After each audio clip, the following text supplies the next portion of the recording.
Assalamualaikum warahmatullahi wabarakatuh. Halo Minda, nama saya Asep Ridwan Wage. Nama saya Muhammad Novan. Kami dari kelompok 2 Ingin membagi materi mata perkuliahan ilmu kealaman dasar mengenai tentang hakikat manusia, dan pengetahuannya. tentunya dengan beberapa pemateri yaitu saya sendiri. Dan saya juga bertindak sebagai materi. Kami ya, halo, apa kabar semuanya? Halo Minda. Kami akan membahas materi pembelajaran yaitu hakikat manusia dan keingintahuannya. Oh, dan ilmu kealaman dasar. Bukan. Oh, astaga. Assalamualaikum warahmatullahi wabarakatuh. Motor. Halo Minda. Tetap semangat. Nama saya Asep Ridwan Wage. Nama saya Muhammad Novan. Dengan ini kami membuka sesi materi Ilmu kealaman dasar dengan dosen pengampu Umima Nisma SEMM, yaitu materinya tentang hakikat manusia. dan keingintahuannya. Yang kedua ada perkembangan fisik, sifat, dan pemikiran manusia. Tentunya semua itu akan dibawakan oleh para presenter tampan. Oke guys, mari kita simak videonya. Oke, mari kita simak materi pembelajaran hari ini. Yang pertama itu ada hakikat manusia dan keingintahuannya. Yang kedua ada perkembangan fisik, sifat, dan pikiran manusia. Yang ketiga ada sejarah pengetahuan manusia. Mari kita bahas dulu yang hakikat manusia. Hakikat manusia adalah esensi atau inti dari keberadaan manusia yang mencakup berbagai dimensi fisik, mental, emosional, sosial, dan spiritual. Pengertian ini mencerminkan kompleksitas dan keunikan manusia sebagai makhluk yang memiliki kemampuan untuk berpikir, merasakan, dan bertindak secara sadar. Lalu kita bahas secara filosofisnya. Hakikat manusia sering dikaitkan dengan konsep-konsep seperti martabat, kebebasan, rasionalitas, dan moralitas. Manusia dianggap sebagai makhluk yang memiliki kemampuan untuk memahami dunia di sekitarnya, membedakan antara benar dan salah, serta memiliki tanggung jawab moral atas tindakan dan pilihannya. Kita bahas lagi secara psikologis. Hakikat manusia mencakup aspek-aspek seperti kebutuhan, motivasi, perkembangan, dan identitas. Manusia memiliki kebutuhan kompleks, termasuk kebutuhan fisik seperti makan dan tempat tinggal, serta kebutuhan psikologis seperti rasa memiliki dan hubungan sosial.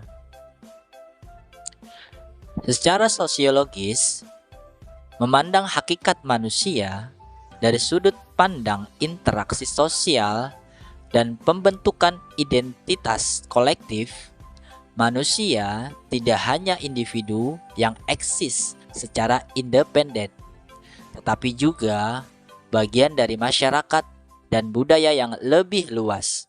Interaksi sosial dan budaya memainkan peran penting dalam membentuk pandangan diri dan identitas manusia. Keingintahuan manusia. Keingintahuan manusia adalah dorongan atau keinginan alami untuk mencari pengetahuan, pemahaman, atau informasi mengenai berbagai hal di sekitar mereka. Tentu saja ini adalah sifat yang mendasar bagi manusia, yang mendorong mereka untuk menjelajahi dunia, belajar, dan memahami lingkungan serta diri mereka sendiri. Keingintahuan manusia bisa muncul dalam berbagai bentuk, mulai dari keinginan untuk memecahkan masalah, hingga keinginan untuk mengeksplorasi konsep-konsep baru. Ini merupakan dorongan yang kuat dalam proses pembelajaran dan perkembangan manusia. Perkembangan fisik, sifat, dan pikiran manusia. Tentunya yang pertama adalah perkembangan fisik, dibagi menjadi 4 bagian. Yang pertama adalah masa bayi, yang kedua anak prasekolah, ketiga anak sekolah, dan keempat remaja dan dewasa.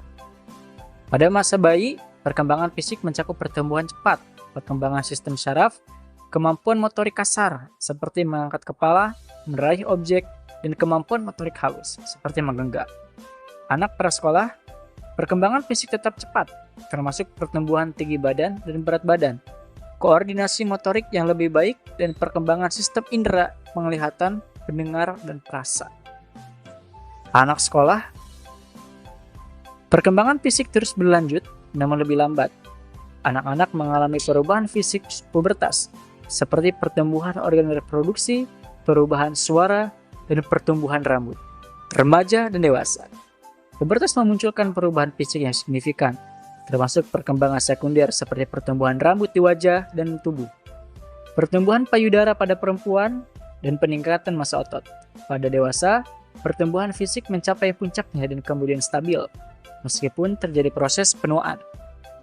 Sifat manusia, masa bayi dan anak-anak, remaja dan dewasa. Jika kita lihat pada masa bayi dan anak-anak, sifat manusia pada masa ini sangat dipengaruhi oleh interaksi dengan lingkungan dan pengasuhan. Anak-anak mungkin menunjukkan sifat seperti keingintahuan tinggi, keceriaan, ketergantungan, dan rentan terhadap stres. Remaja, proses identitas diri dan pencarian jati diri menjadi penting. Sifat remaja dapat bervariasi, termasuk eksperimen dengan identitas, ambivalensi, dan keinginan untuk mandiri. Kemudian dewasa, sifat manusia pada dewasa bisa sangat bervariasi, tergantung pada faktor-faktor seperti pengalaman hidup, nilai-nilai, dan kepribadian. Beberapa sifat yang umum termasuk ketegasan, empati, kemandirian, dan keterbukaan terhadap pengalaman baru. Jika kita lihat pada perkembangan pikiran, pada masa bayi dan anak-anak, perkembangan kognitif dimuat dengan pembentukan dasar-dasar seperti pengenalan objek, pemahaman bahasa, seperti A, I, U, dan EO, dan pemecahan masalah sederhana. Perkembangan ini dipengaruhi oleh interaksi dengan lingkungan dan pengasuh. Perkembangan pikiran pada remaja, proses perkembangan kognitif yang signifikan terjadi pada remaja, termasuk kemampuan berpikir abstrak, penalaran moral, dan pengembangan konsep diri yang lebih kompleks. Kemudian perkembangan pikiran pada dewasa. Perkembangan kognitif berlanjut. Meskipun pada tingkat yang lebih stabil, dewasa mungkin mengalami perkembangan dalam hal pemecahan masalah, pengambilan keputusan, dan penyelesaian diri terhadap perubahan lingkungan. Sejarah pengetahuan manusia. Sejarah pengetahuan manusia merupakan narasi yang kompleks tentang bagaimana manusia telah mengumpulkan, menyusun, dan menggunakan pengetahuan dari masa ke masa. Ini tentunya melibatkan perjalanan intelektual manusia dari zaman prasejarah hingga zaman modern hingga saat ini, yang dipengaruhi oleh faktor-faktor seperti perkembangan budaya, kemajuan teknologi, dan revolusi ilmiah. Mari kita mundur ke 3,3 juta tahun yang lalu, yaitu zaman prasejarah. Manusia prasejarah, seperti manusia purba, mengembangkan pengetahuan mereka melalui pengamatan langsung dan pengalaman empiris. Mereka belajar untuk bertahan hidup dengan memahami lingkungan alam mereka, menggunakan alat-alat sederhana, dan mengembangkan sistem sosial yang primitif. Pengetahuan mereka tentang alam terutama bersifat praktis dan berkaitan dengan kehidupan sehari-hari, seperti pengetahuan tentang tanaman obat, teknik berburu, dan konstruksi pemahaman. Kemudian, zaman kuno. 3000 sebelum Masehi. Peradaban-peradaban kuno seperti Mesir kuno, Mesopotamia, Yunani kuno, dan Romawi kuno membuat kemajuan signifikan dalam berbagai bidang pengetahuan, termasuk matematika, astronomi, filsafat, dan kedokteran. Di Yunani kuno, tokoh-tokoh seperti Aristoteles, Plato, dan Socrates membuat kontribusi besar dalam pengembangan filsafat, ilmu pengetahuan, dan logika. Perpustakaan Alexandria menjadi pusat penting bagi penyebaran pengetahuan di dunia kuno, memfasilitasi pertukaran ide, dan penelitian ilmiah. Selanjutnya ada di abad pertengahan 500 sampai 1400 Masehi. Selama abad pertengahan, pengetahuan di Eropa terutama dipengaruhi oleh agama dan kekristenan. Monastikisme memainkan peran penting dalam penyimpanan dan penyalinan teks-teks klasik Yunani dan Romawi, menjaga warisan intelektual manusia. Pada saat yang sama, pengetahuan ilmiah dan filosofis berkembang di dunia Islam dengan kontribusi penting dari ilmuwan seperti Al-Kindi, Al-Farabi, dan Ibnu Sina. Di zaman pencerahan pada tahun 1685 sampai 1815 Masehi, zaman pencerahan di Eropa pada abad ke-17 dan ke-18 menandai periode signifikan dalam perkembangan pengetahuan manusia. Revolusi ilmiah yang dipelopori oleh ilmuwan seperti Galileo Galilei, Isaac Newton, dan Johannes Kepler mengubah pandangan manusia tentang alam semesta dan memperkenalkan metode ilmiah yang modern. Pencerahan juga melihat perkembangan dalam bidang-bidang seperti filsafat, politik, dan ekonomi. Dengan pemikiran-pemikiran seperti Voltaire, John Locke, dan Adam Smith yang berperan penting dalam pembentukan gagasan-gagasan baru. Di zaman modern ditandai oleh kemajuan teknologi dan revolusi industri yang mengubah cara manusia mengumpulkan, menyimpan, dan menyebarkan pengetahuan. Ilmu pengetahuan dan teknologi terus berkembang pesat, membawa manusia ke era informasi di mana akses terhadap pengetahuan menjadi lebih mudah melalui internet dan media digital. Disiplin ilmu baru terus muncul seperti ilmu komputer, bioteknologi, dan ilmu pengetahuan lingkungan membuka peluang baru untuk penelitian dan inovasi.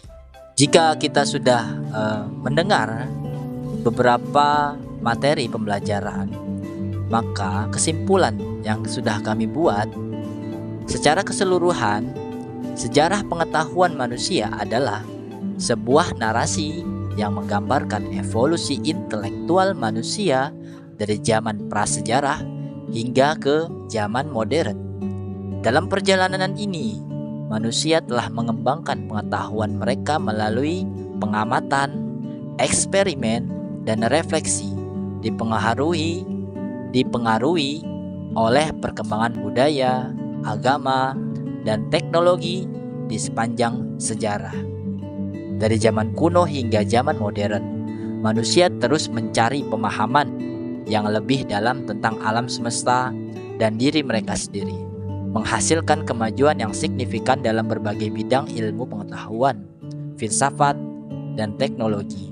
Sejarah ini mengilustrasikan keingintahuan yang mendalam dan semangat penelitian manusia serta keteguhan tekad mereka dalam mengeksplorasi misteri-misteri alam dan memperluas wawasan manusia.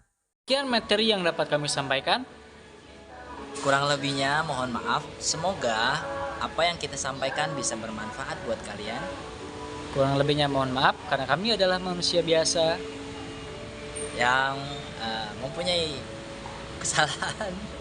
Tentunya semua materi ini diambil dari referensi-referensi yang terpercaya dan terupdate. Assalamualaikum warahmatullahi wabarakatuh. Dadah. Bye. Love you.